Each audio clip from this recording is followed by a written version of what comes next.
Hey tchotchkes, welcome back to another episode of the Cha Cha Beat. I was working on my book a little earlier today, and I mean, part of the reason why it is taking me like 15 years to write this book, well, there's a couple reasons. The first reason would be for a long time, I was just wishy washy on whether or not I am actually writing this book.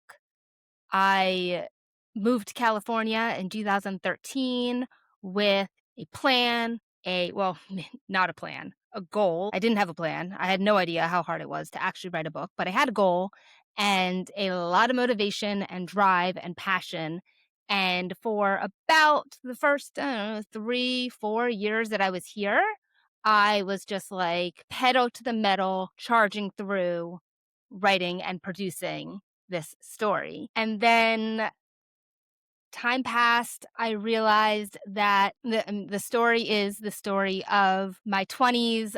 Let Me Out, I'm Stuck is the name of my book, have I mentioned. And so I realized that I am here. I made it to California. I'm not stuck anymore, or so I thought. Spoiler alert. I'm still a little stuck. And that's why we're here, is to officially get unstuck and just let freedom ring at the Cha Cha Beat. But I realized that I'm still stuck because I am here. I made it to California. I'm trying to start to live this brand new life that I have chiseled out for myself. And yet I'm still like obsessed with the past. I'm just writing about the past. I'm just living in the past. And so I'm like, okay, well, either I can continue to obsess about this book and the past and the emotional heartbreak that it was, the growing pains that I went through, or I can put my book down and I can like start to live now and start to build this life and allow myself to fall in love and move to San Francisco and then move back to San Diego and actually live like in the moment without being constantly dragged down by the past. And that lasted for about 7 years or so. I was here actually just like living my life with kind of the back thought of like, oh, what about the book? And just not really sure what to do with myself. And then after a while, after several years, it was like I didn't even know how to like pick it back up again. And do I want to pick it back up again? Was it just this like crazy idea that I had? Have I just outgrown it? Was it just like a delusion of grandeur? And like, I wish I hadn't told everyone, including my parents, my judgmental parents, that I'm writing this book. I wish I had never told anyone. I wish I never had the idea at all, let alone I wish I never wasted so much of my time isolating myself and writing this thing like a madwoman. Do I want to? Do I not want to? What am I doing? And just like, am I not writing this book because I'm scared, or am I not writing this book because I don't really want to write it anymore? And like, does that make me a failure? And like, all this is like swimming around in my head for another couple years. And finally, within the last year, I have really come to accept I am writing this book. It is happening. I am doing it. I'm committed. I want to write it. I want to produce this story. I want to share my story with you, Tchotchke, because there's something in there that you can relate to, so that maybe you feel a little less alone, a little less scared, a little less crazy for whatever it is that you're going through. And so I have decided, yes, I am writing this book. It is happening. I still go through periods of time where a whole month or 2 months or maybe even 3 months will pass me by and I haven't actually done any writing on my book. And part of the reason for that is because I'm here. I've been putting a lot of energy into the Cha Cha Beat broadcast. If you have watched some of my other episodes, you know that this has been quite a challenge for me to get on here and start talking and share my voice. I've had to deal with the issues that I didn't even know I had of fear of putting myself out there, of recording myself, of talking on camera, doubt, self-worth, let alone the learning curve of like, how do I actually even create a video, a podcast, and like upload it onto YouTube? Like, how does all of that even work? It's been quite steep. And so I've been putting a lot of energy into that component of this whole creative concept that I have. So, yes, it's not as if I haven't been doing anything. I haven't been working towards my goal in any way, but I also have not been just doing the hard work. There's no like glamour or sparkle or glitter that comes with writing a book. It is, when it comes down to it, it is just you and the word processor, words on the page, black and white, no frills, low, word by word, cranking it out. If you want to write a book, well, the thing is that you actually like have to write the book. And this is such a tangent, tchotchkes. Sorry about this. But my point is that I was working on my book earlier today, and one of the reasons why I have been putting off writing this particular excerpt that I am up to writing is because it is writing about a particularly, maybe even the most lonely time in my life.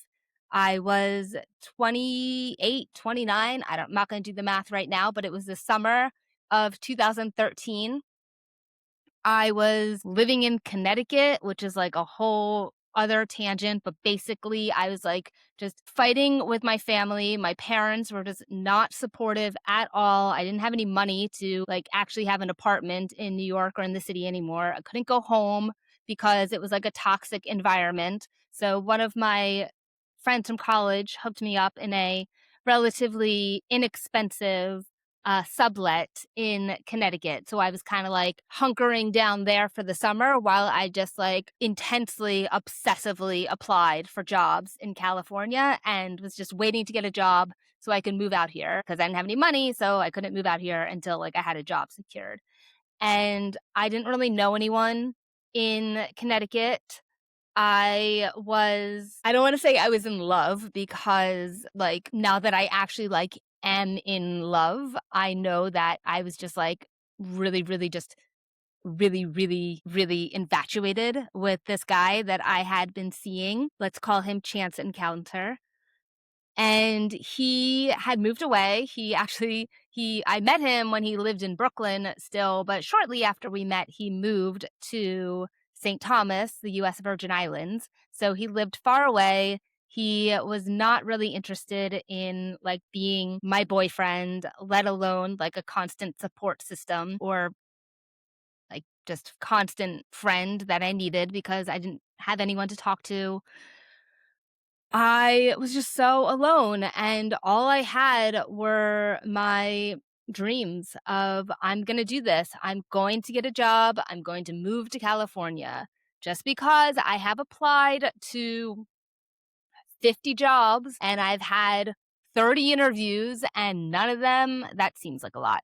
Uh, But, just because I have applied to X amount of jobs and have had X percentage of them turn into interviews and none of those interviews have actually turned into a job offer does not mean that any day now I'm going to have the interview that turns into a job offer. Like I know it's going to happen. And even though it is raining outside, it is a tropical storm, and I am stuck in this apartment all alone, just so sad because I was a fool the night before and had spent like the whole night like Facebook stalking this guy and going down his timeline and looking at his ex-girlfriend and like how pretty she was and how happy they were together and how just alone I was, just always alone because I didn't have an ex. I didn't have like every time in his timeline where it was like, oh, like 2010, we're so happy. Like I think about where I was on that date in 2010. And usually it was just me being alone, trying to fight through people telling me you can't or you shouldn't or stop it or don't try or why would you. and just like this constant battle that I had been in, and just like looking at him like be so happy and content, and now he lives on this island and he just has like this great life and he doesn't want me to be part of it, and just crying myself to sleep. I mean, why why would I want to go back and write about that tchotchkes? Like why would I want to go back to Friday, June 7th, 2013, and remember like the rainstorm happening and the soggy tacos that I had delivered, and just like waiting and constantly checking my email of, oh, did a job offer come through yet? Did an invitation for an interview come through yet? And knowing that it was Friday, so no more email checking until Monday morning, nothing was going to happen. I was officially just at a standstill. And the loneliness and desperation that I felt during that time, it can be really hard to go back and think about, let alone write about. And then, the wheels start turning again of, why am I doing this to myself? Why am I torturing myself writing about this? No one cares. No one cared about me then. No one's going to care about me now. Like, why do I insist on torturing myself? And the answer always has been you, tchotchkes. I'm writing this for you because I think that even though we are in one of the most connected times that we've ever been in as a civilization, we are all more connected than we've ever been. I think that we are also more lonely than we've ever been. And I think that there's probably more than one of you out there that is sitting alone on a Friday night, waiting to get that job so that you can start your life, or waiting for that guy to call you back, or waiting for him to miss you enough to want to see you, and just feeling as if no one else in the world cares about you. And I think about that time and how it was 13 years ago now, and how much has happened and changed since then. And even though at the time I knew that all that needed to happen was I just needed to get that job so that I can move to California, and then everything was going to start fresh. Everything was going to be new. My whole life was ahead of me. I mean, I was about to turn 30, so like not my whole life, but I had so much about to happen. There was nothing but potential, and it was a whole new world that I didn't even know how to imagine. Like I'd never even been to California. I'd been to LA once, like on a stopover, but like never actually like been to California enough. I'd never been to San Diego, which is where I eventually got the job interview and got the job. But I just felt like I had to get out of where I was. I did not want to be in New York anymore. I did not want to be on the East Coast anymore. I did not want to be in winter anymore. Winter is not my thing. And it took until my mid-20s for me to realize, like, whoa, like winter's a choice. Like I don't have to do winter. I can move somewhere. I can go live somewhere that like doesn't have winter. Like that never even occurred to me before my mid-20s. And by that point, I was like very integrated in my life in New York, that I couldn't just like pick up and leave. It took a couple years of me kind of turning the ship before I got to the point of this very lonely summer in Connecticut, where I was just on the precipice of like everything that was about to happen. And I think about that, and it just is such a parallel to like where I am right now. Like I am just on the precipice of what is going to come next for my book, for the Cha Cha Beat. All I can do is know that like I'm getting closer. Like yes, I am just talking to myself now. Yes, this is an incredibly lonely experience. Even though yes, I have Justin now, my love, my soulmate, my partner. I'm no longer like alone. It's still incredibly lonely to dedicate your life to writing about the hardest time in your life and like alchemizing those stories in a way that can be both entertaining and inspirational and helpful to other people. And also to decide I'm not going to get another fancy corporate job. I'm going to put all my eggs in the Cha Cha Beat basket and start talking on the internet, even though maybe no one's listening, no one cares.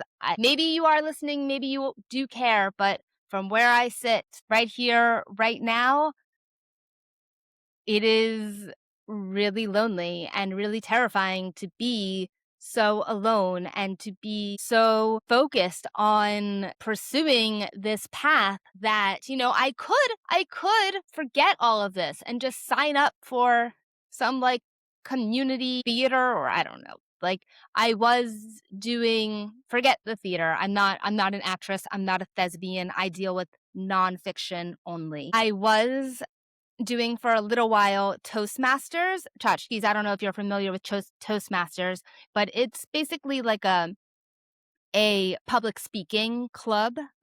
And for a little while, I was doing that. It provided a social outlet. I would go once a week, and I did not speak every week, but a couple times I did. Pretty much every time I spoke, I would win like the blue ribbon for whatever category of the night that I was speaking in. Just saying. Um, but I was just so aware that like, yes, I'm doing this and I'm in the community and like that's cool, but it's not my book. It's not the cha-cha beat. It's not what I meant to be speaking about and writing about. And for a long time, I didn't want to speak about it or write about it because in order to do so, I had to let myself be lonely again.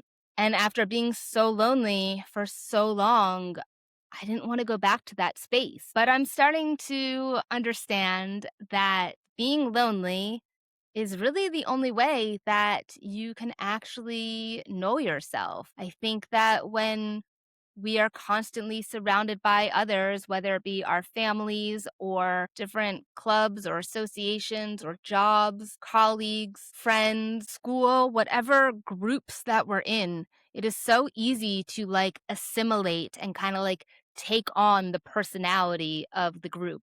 One thing I noticed when I was doing Toastmasters, I did it for almost 2 years. So I went to several meetings. And one thing I noticed was people would get up to speak and they would all take on like the same kind of cadence in their voices as if like they were mimicking each other. Like there was definitely like a cadence of the Toastmaster speak. And it was so off putting to me because clearly all of these people, they're all just random people who have various reasons to work on their public speaking skills coming together.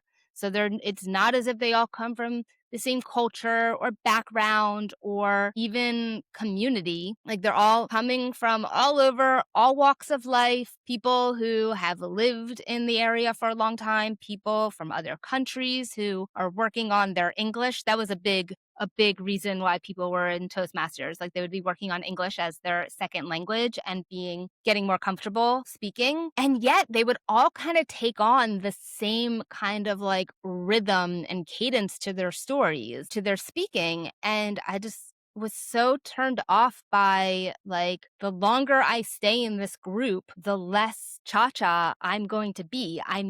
It's affecting my voice. It's turning my voice into this like conglomerate of the Toastmaster voice. And I don't want to have the Toastmaster voice. I want my voice. I want my voice to develop. I'm not here to turn myself into a member of the group. And so, spoiler alert, I stopped going to Toastmasters and was left with myself. And it can be a really lonely place to be. But I believe that the most interesting people, I believe that the most creative people, and the most awake people are people that are comfortable being alone and let themselves be alone. And they are not afraid of the loneliness. They know that the loneliness can actually make them stronger in a way if you dare to let yourself be lonely. But at the same time, it can really hurt to be lonely, and it can be a little boring sometimes to be lonely. And I think that we can be there for each other, tchotchkes, and we're not trying to turn each other into this hom homogenous, is that the right word? Homogenous group where we all kinda talk the same and think the same and we have the same values. That's not what the Cha-Cha Beat is about at all. It's about you do you, and do it the best that you can. Do it with no shame. Do it with no guilt or hesitation or desire to be like anyone else. I just want you to be you, Tchotchke. That's what keep calm and cha-cha on means, after all. It's just stay calm and just stay the course. Just keep being you. And yes, at times it might be really lonely and you might cry yourself to sleep as the tropical storm rages outside because you were dumb enough to look at that boy's Facebook page. I mean, I know no one uses Facebook anymore, but back in 2013, that's what we did, was we looked on Facebook. But you were dumb enough to look at the boy that you have a crush on, looking at him online and seeing how happy he is without you and how much he doesn't need you, and you're still waiting for that job to call you back, and you have no prospects and no money, and you're going nowhere. That's just not true, Tchotchke. You are going somewhere, and you're not alone. You have me, and I'm here to tell you that you've got this. But if you do feel alone, a great thing to do is read. Reading is a wonderful way to spend your time alone. And so, why don't you read my book, Let Me Out, I'm Stuck? And maybe it'll help you feel a little less alone and give you a little hope that so much can change in not a lot of time at all. So if you are interested in reading Let Me Out, I'm Stuck, head over to chachabeat.com, and that's where you're going to find all of the excerpts from my book. You do not need to read them in order. You can read something from chapter 10 and then go to chapter 1. Every beat or excerpt from the book is a standalone story in itself. It's a whole new revolutionary, digitally reimagined way to write a memoir. So please head over there, check it out, subscribe, like this video if you feel like this content has connected with you in any way. Make sure that you subscribe to this channel as well, because listen, Tchotchke, I know I'm just a beginner at this right now. I know I'm a little clunky. I know I go off on like little tangents, and sometimes it takes me 5 minutes or 10 minutes to like go full circle and bring it all together. I'm getting better every day. I'm getting more confident every day. I'm getting more rehearsed every day. It is amazing what you can accomplish when you like actually start practicing. Subscribe to the channel, like this video, head over to thechachabeat.com where you can read Let Me Out, I'm Stuck. And until next time, keep calm and cha-cha on. Cha-cha-cha.